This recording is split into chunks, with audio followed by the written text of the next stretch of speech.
Le mur indigne, un mur, des barbelés, une séparation infranchissable. Cela vous fait penser certainement à quelque chose. Mais non, ce quoi vous songez, en l'occurrence le mur de Berlin, a été démantelé en 1989.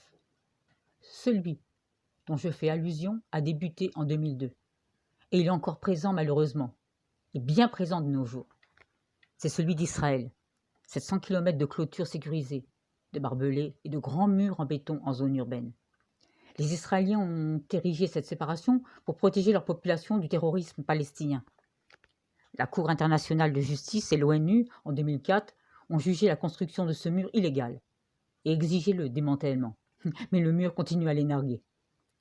Nasra vit dans un petit village en Cisjordanie.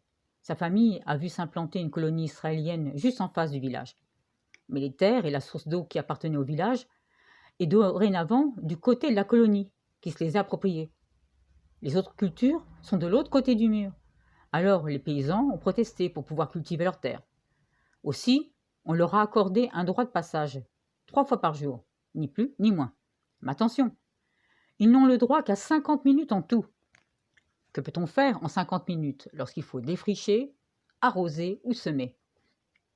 Le passage peut toutefois être interdit si un attentat est perpétué. Signe de représailles, les récoltes seront alors perdues. Un jeune soldat israélien du nom de Ephraim monte la garde et scrute les Palestiniens d'un regard soupçonneux. Lorsqu'il aperçoit Nacera, il lui sourit malicieusement, s'approche de lui et crache 2 fois par terre.